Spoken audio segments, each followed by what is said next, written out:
گویا اللہ نے فرمایا قرب اتنا ہوا کہ اے اہل عرب، جس طرح تم کمانے جوڑتے ہو نا، آج ہم نے بھی کمانے جوڑ لی ہیں۔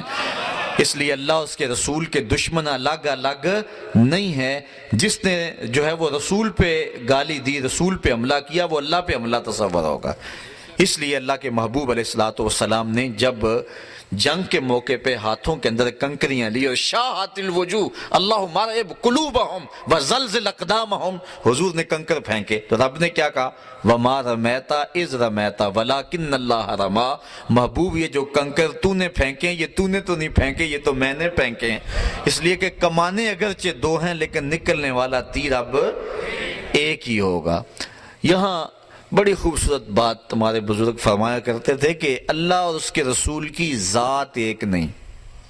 اگر کوئی کہے گا کہ ذات ایک ہے تو کافر ہو جائے گا، یہ ہمارا عقیدہ ہے۔ دو لفظوں میں سمجھ لیں، اللہ اور اس کے رسول کی ذات ایک، وہ کہتے ہیں اللہ کے رسول کی ذات ایک نہیں مگر بات ایک ہی ہے۔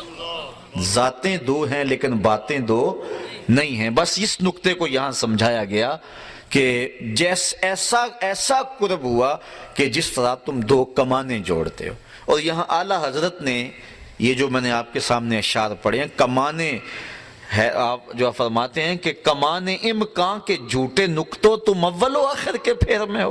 آپ نے کمان کو دوسرے انداز سے بیان کیا۔ آپ کہتے ہیں ایک ہے کمانے الوہیت اور ایک ہے کمانے رسالت۔ تو جب دو کمانے ملی نا تو اس طرح دائرہ بن گیا۔ کمان نصف دائرے کو کہتے ہیں نا، یہ اشکال ہے ریاضی کی، خط، مثلث، مربع، مستطیل، دائرہ، یہ سارے اشکال ہیں۔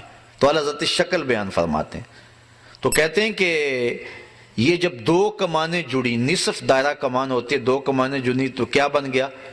دائرہ بن گیا۔ اچھا آپ جانتے ہیں کہ جو خط ہوتا ہے یہ دو نقطوں کو ملائیں تو خط بن جاتا ہے۔ الف بے، دو نقطوں کو جوڑیں کیا بن گیا؟ خط۔ مثلث بنائیں، الف بے جیم، ان کو جوڑیں آپس میں تو مثلث بن گیا۔ مربع اور مستطیل کیا ہے؟ الف بے جیم دال۔ نقطوں کو جوڑتے جائیں، یہ انتہا ہے، یہ آغاز ہے۔ یہاں سے شروع ہوا یہ خط یہاں ختم ہو گیا، یہاں سے شروع ہوا یہاں ختم ہو گیا، یہاں سے شروع ہوا یہاں ختم ہو گیا۔ یہ میرا میز سامنے جو پڑا ہوا ہے یہ مستطیل شکل میں، الف بے جیم دال کہہ لیں۔ الف سے شروع بے پہ ختم، بے سے شروع جیم پہ ختم، جیم سے شروع دال پہ ختم، دال سے شروع پھر الف پہ ختم۔ لیکن انہی شکلوں میں سے ایک شکل ہے دائرہ۔ جب دائرہ بن جائے تو پتہ ہی نہیں چلتا شروع کہاں سے ہوا، ختم کہاں ہو رہا ہے، چونکہ دائرے پر الف بے جیم دال نقطے، اور اگر کوئی لگائے تو وہ جھوٹے ہوتے ہیں۔ اعلیٰ حضرت فرماتے ہیں سمجھنے والوں سمجھ جاؤ، فَكَانَ قَابَ قَوْسَيْنِ۔ اللہ فرماتا ہے کہ جب یہ بن گیا دائرہ تو تم اب بھی میرے نبی کی حدیں تلاش کرتے پھرتے ہو۔ کمان امکان کے جھوٹے نقطوں تم اول و آخر کے پھیر میں ہو۔ محیط عربی میں دائرے کو کہتے ہیں، محیط کی چال سے تو پوچھو کدھر کو آئے کدھر گئے تھے۔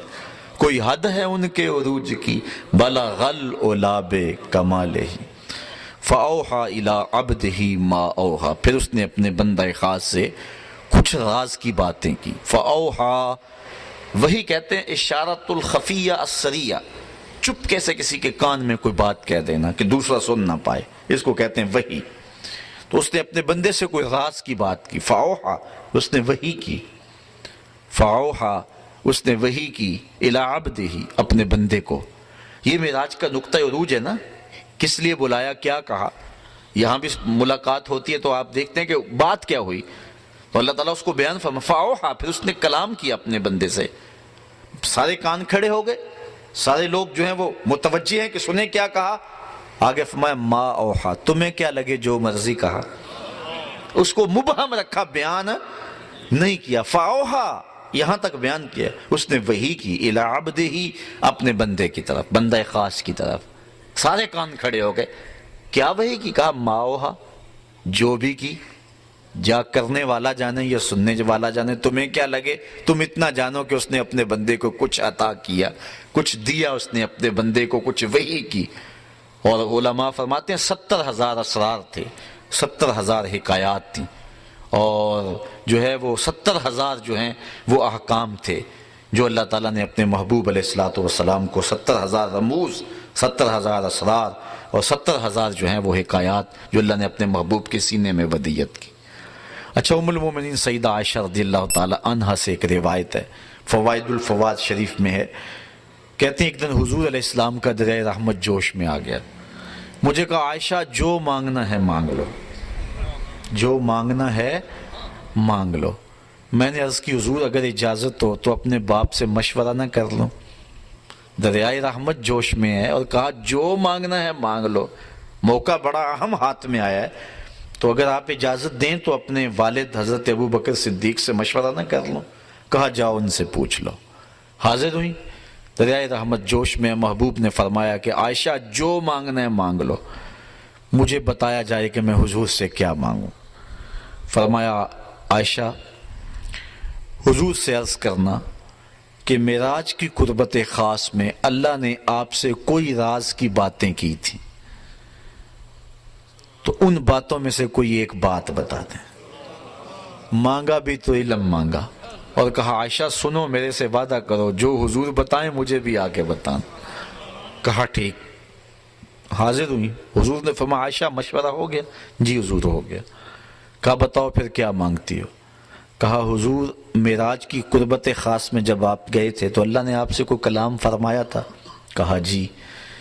تو حضرت عائشہ رضی اللہ تعالیٰ نے عرض کی حضور پھر ان باتوں میں سے ایک بات مجھے بتا دیں۔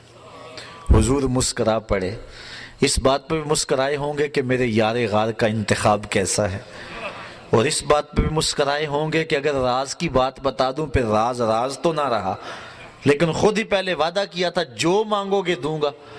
تو حضرت عائشہ نے عرض کی حضور مجھے ان باتوں میں سے ایک بات بتا دیں۔ تو حضور فرمایا عائشہ سنو پھر، جب میں قربت خاص میں پہنچا میرے رب نے مجھ سے جو خاص باتیں کی ان میں سے ایک بات یہ کہ اے محبوب آپ کی امت میں سے اگر کوئی شخص کسی شخص کا ٹوٹا ہوا دل جوڑ دے گا میرے اوپر لازم میں بغیر حساب کے جنت عطا کروں گا۔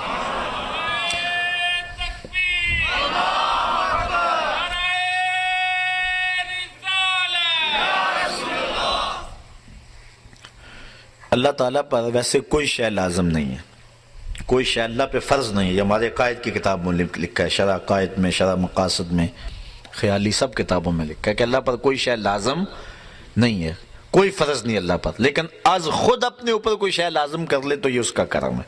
تو کہا یہ بات میں اپنے اوپر فرض کر لی ہے، لازم کر لی ہے کہ جو شخص کسی شخص کا ٹوٹا ہوا دل جوڑ دے بغیر حساب کے اسے جنت عطا کروں گا۔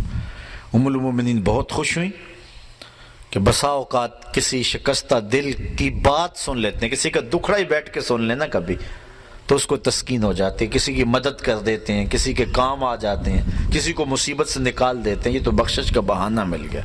اپنے والد گرامی کے پاس حاضر ہوئیں، کہا ہاں عائشہ حضور سے پوچھا؟ جی پوچھا۔ کیا بتایا حضور نے؟ تو کہا کہ حضور نے یہ بات کہی ہے۔ ام المومنین بہت خوش تھی، لیکن سیدنا صدیق اکبر نے جب سنا تو زاروں کے تار رونا شروع کر دیا۔ ابا جی یہ بات رونے والی تو نہیں، بسا اوقات دکھیوں کے ہم کام آ جاتے ہیں، پریشان حالوں کی دل کی جو ہے وہ شکستگی دور کر دیتے ہیں، یہ تو بخشش کا بہانہ ہاتھ آ گیا۔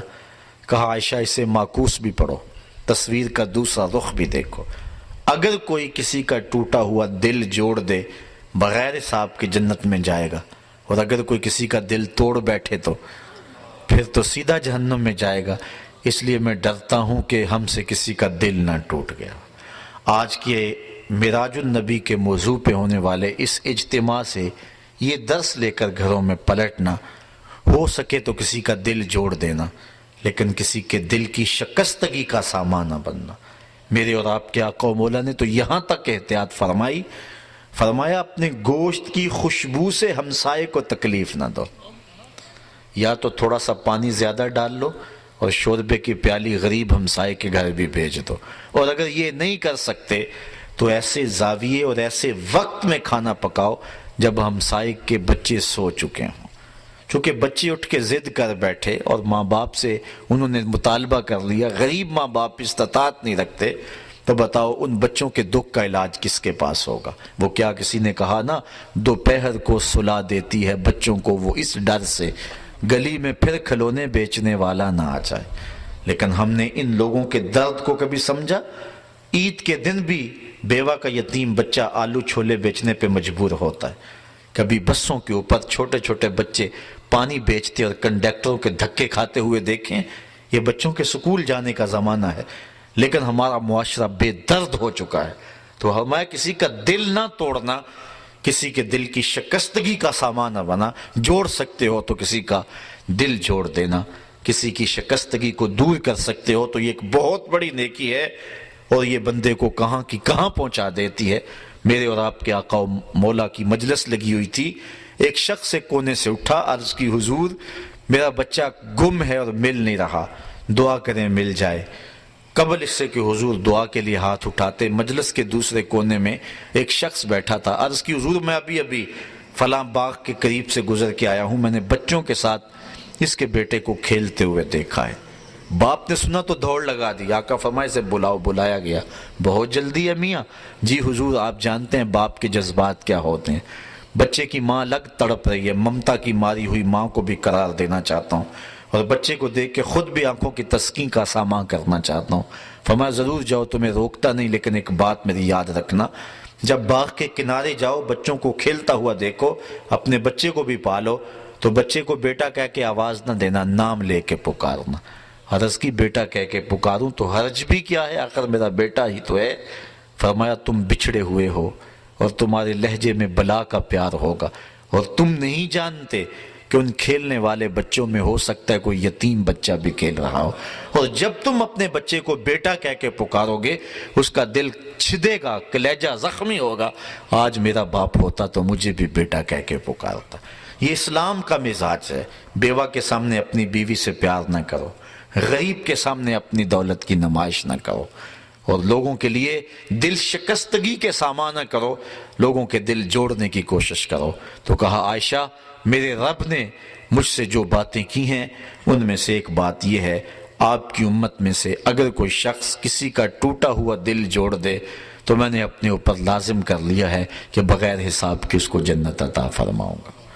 اللہ تعالی ہمیں اس معراج کی برکتیں اور حضور علیہ السلام کے سفر کا نور نصیب فرمائے. معراج کا ایک اور تحفہ جو خاص طور پہ حضور علیہ السلام لے کر کے آئے، چونکہ یہاں سبحان اللہ زیاسرا بے عبد ہی ہے نا، یہاں عبدیت کا لفظ استعمال کیا گیا ہے. ملا جیون جو کہ اورنگزیب عالمگیر کے بھی استاد ہیں، انہوں نے تفسیرات احمدیہ میں لکھا ہے کہ یہاں عبد ہی کا جو لفظ استعمال کیا ہے، یہ لفظ جو ہے وہ کیوں استعمال کیا گیا ہے، تو آپ نے اس کی کئی وجوہات بیان فرمائی. تو ایک وجہ یہ بھی بیان فرمائی کہ یہ حضور علیہ السلام کا خود پسند فرمودہ لفظ ہے. وہ کس طرح کہ جب معراج کی خلوت خاص میں پہنچے تو جس طرح حضرت عائشہ سے حضور نے پوچھا نا کہ عائشہ جو مانگتی ہے میں دوں، تو اللہ تعالیٰ نے کہا بما اشرفک یا احمد، اے پیارے محبوب میرے پاس آیا ہے، بتا تجھے کس چیز سے نوازوں، تجھے کس چیز سے نوازوں. تو حضرت نبی رحمت صلی اللہ علیہ وسلم نے جو مانگا اس سے کسی شخص کے سوال سے نا اس کی ذہنیت کا پتہ چلتا ہے. کوئی آپ کو پوچھے کہ کوئی سوال کرے کہ جب میں اس سوال سے آپ اندازہ کر سکتے ہیں نا کہ یہ شخص کیا چاہ رہا ہے. دولت مانگے گا تو آپ سمجھیں گے دنیا کا بھوک ہے، کوئی عہدہ مانگے گا سمجھیں گے شہرت کا بھوک ہے.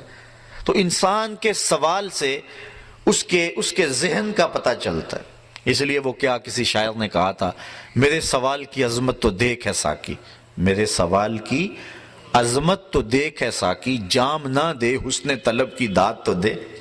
یعنی سوال سے پتہ چل جاتا ہے کہ یہ شخص کہاں کھڑا ہے. تو حضور علیہ السلام کے سوال سے آپ اندازہ لگائیں کہ حضور کی عظمت کیا ہے. اللہ اکبر. تو کہا بما اشرفک یا احمد، پیارے بتا کیا تجھے تھی. تو حضور علیہ السلام نے جو اللہ سے مانگا، بنسبتی الیک شرفنی بالعبودیہ، اے اللہ ساری زندگی میں پکارتا رہا کہ تو میرا رب ہے، آج تو مجھے بندہ کہہ کے پکار دے. اور اقبال کہتا ہے متائے بے بہا ہے درد و سوز آرزو مندی، مقام بندگی دے کر نہ لوں شان خدا بندی. اور ایک دوسرے مقام پہ کہتا ہے خدائی اہتمام خوش کو تر ہے، خدا بندہ خدائی درد سر ہے، ولیکن بندگی استغفر اللہ درد سر نہیں درد جگر ہے. تو کہا بنسبتی الیک شرفنی بالعبودیہ، ساری زندگی میں نے کہا کہ تو میرا رب ہے، آج تو بھی تو کہہ دے کہ تو میرا بندہ ہے. تو اللہ تعالیٰ نے معراج میں محبوب علیہ السلام کے لیے جو لفظ استعمال کیا سبحان اللہ اسرا بعبدہ، اور وہاں سورہ نجم میں بھی